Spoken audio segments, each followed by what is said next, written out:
Hi everyone, I am Jen Whitaker, and with me we have Mike Jordan and Audra Neihart. This is going to be a training video which will include 3 different scenarios on how to approach a parent to sign a release form for the purposes of integrated health. The first scenario, we will have an agreeable client who is ultimately willing to sign the release form. Hi, Audra. How are you today? Well, how are you? Good. So today we were talking a lot about your child's treatment here with the IBHS program and what that was going to look like. And we've gone over a lot of stuff, and we've talked about, the services that we're going to be providing and some of the things that are going to be happening within our program as it relates to your child's treatment. One of the things that we haven't talked about yet is integrated health.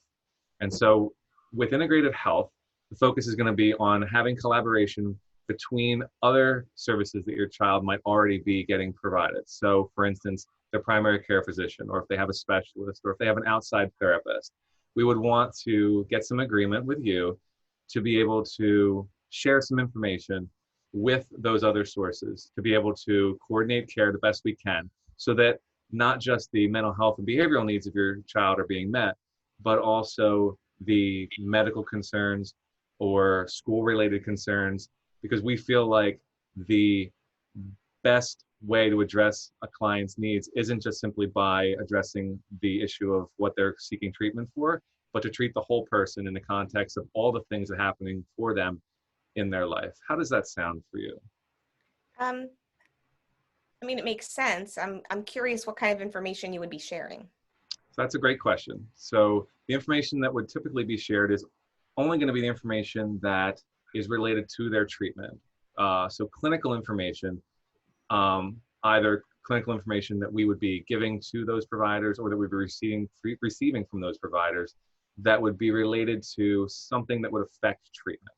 And that's going to be the guiding force for anything that we'd be looking to talk to another provider about. So we won't be looking to talk necessarily about, personal information, but more about things that are related to something that might affect treatment. For instance, if your child had a medical issue that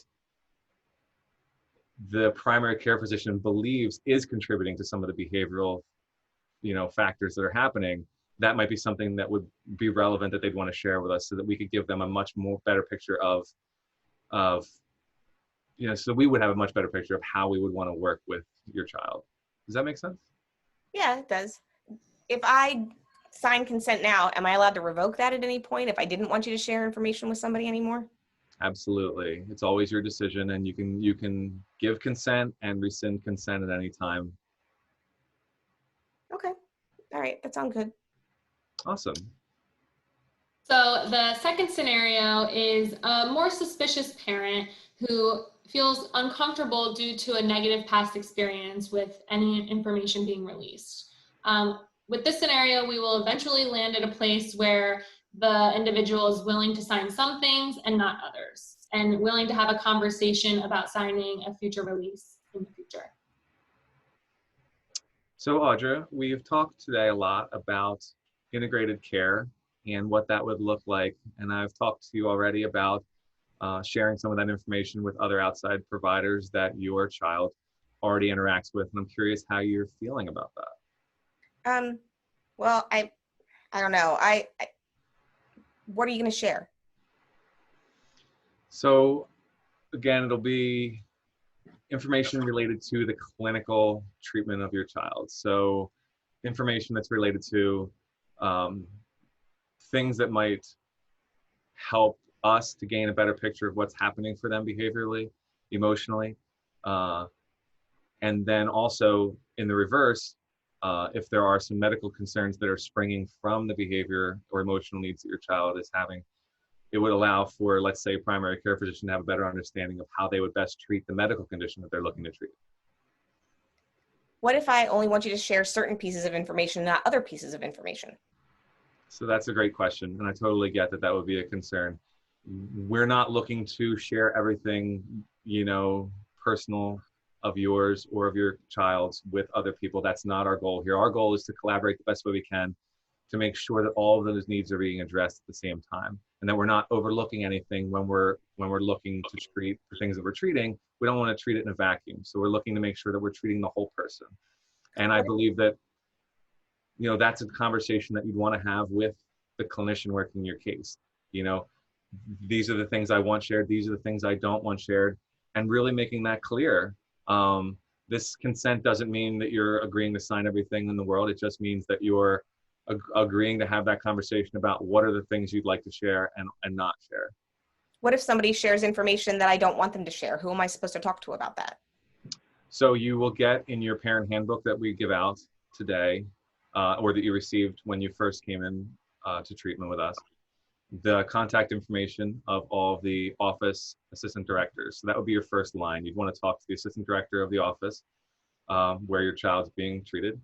And then they would bring those concerns to upper management so that they could address them for you.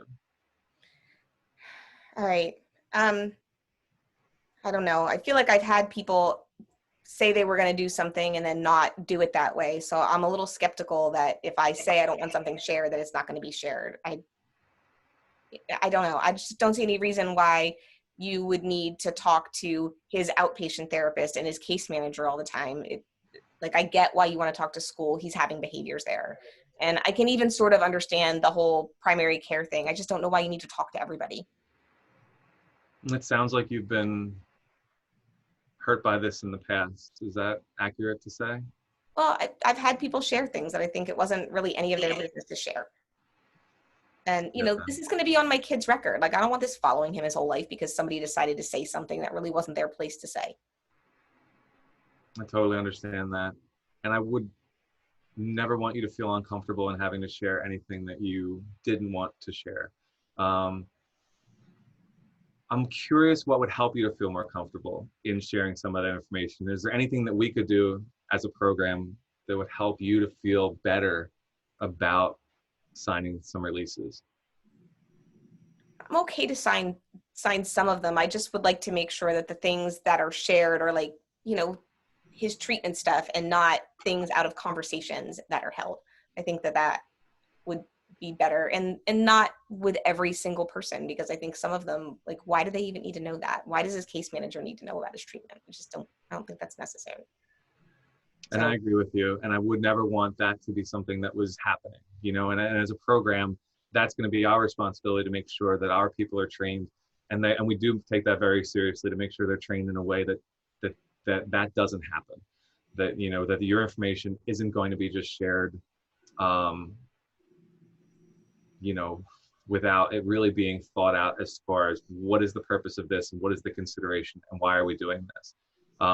You did say that there were some things maybe you might be more comfortable in signing. I'm curious, what are the areas that you'd be comfortable signing today? Well, I mean, I'm okay if you're talking to school and to his doctor. I mean, I can even sort of understand the psychiatrist, because that has to deal with some of the stuff too. I'd like to, you know what's being shared before it gets shared, and just know that I can say no if I don't want something to go through. I think those are legitimate concerns, and I think we're going to be able to, and I know we're going to be able to address those concerns 100%. For the areas where you're not as comfortable signing today, I'm wondering if you're still willing to have the conversation with me about this in the future. If it's something that you mind if we continue to talk about as we build the relationship, as we get to know each other better, is it something that you'd be willing to consider talking about more in the future as something that could be beneficial down the line? I'm not against talking about it. I mean, if there's a real reason why something needs to happen, and somebody can give me good information for why it needs to happen, then, you know, okay. I guess I can consider that. Well, that's great. So I appreciate that. So how about we go ahead and we sign, you know, the consents that you're willing to sign today, primary doctor, school, and then we will just readdress this later. You know, once we've gotten to know each other a little better, once we've worked together for a little while, and again, as other things come up, if we feel like there are, you know, further reasons why more consents should be gathered, then we can rehab this conversation. Does that sound reasonable? Yeah, I think that works. Awesome. Thank you. Okay. So for scenario 3, we have a paranoid and angry individual whose reluctance to sign the release form is based on the individual's illness, and this person is angry and unwilling to sign any releases. So Audra, we've talked today a lot about integrated health and the benefits of that and what we're looking to do as far as collaborating with outside providers for your child and treating the whole person, you know, and really making sure that we're not just addressing the behavioral and mental health needs, but also addressing anything else externally and collaborating with those individuals to make sure that we're providing the best service we can. How are you feeling about that conversation? I think that that's ridiculous. There's no reason why you need to share information from this particular service with anybody else that my child is involved with or that we're involved with. What's the purpose of that? There's no point in it. So you seem a little upset. I'm curious where that's coming from for you. I just don't see any reason why people need to share information all the time. Why is it anybody else's business what's going on during treatment with my child? Well, I do think that sometimes there is information that can be beneficial. So some of the information that we might share that would be beneficial, again, might be if the child has an outside therapist, and that outside therapist can give some Oh, absolutely not. perspective on that. Absolutely Okay. not. That's just completely unnecessary. I just don't see why all of that stuff has to mash together. It's just not, you're coming in here to deal with behavior. Why do you need to talk to his outpatient therapist?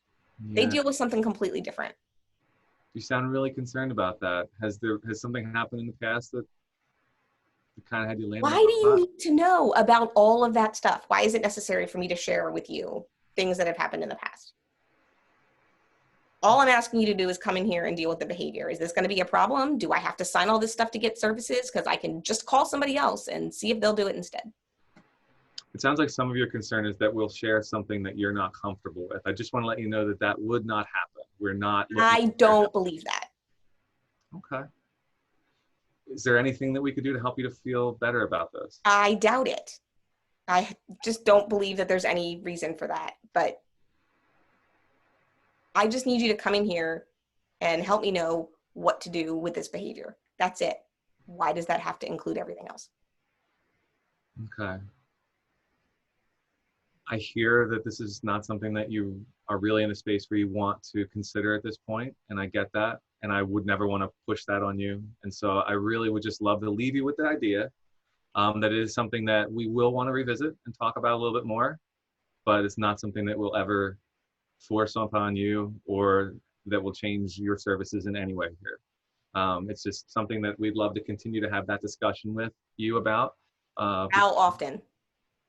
Well, I think, you know, periodically when it comes up, you know, when there are situations that arise that we think collaboration would have been helpful if we had a release, and maybe we realize we don't, and so we would want to have the conversation again about what benefit that would be if we had that release, to be able to talk to those outside. Well, as long as this is not a conversation I'm having every single time you come out to my house, I suppose it's not that big a deal if we talk about No, it. and feel free to shut us down, you know, if we start. Don't worry, I have no problem doing that. I get that. It's great. No, I love it. I respect your candor and I respect your opinion on that. And again, nothing would be forced on you that you wouldn't feel comfortable with. All right, what do I have to sign to make this happen? So right now, you know, we don't have to sign anything. You know, again, it would be when you're comfortable, if you're comfortable, and when you've decided that you feel okay with it. You know, we could then revisit it and you'd be able to sign a release for whoever you're comfortable with and about whatever information you're comfortable in releasing. But for right now, how about we just shelf it? We don't have to land on this today.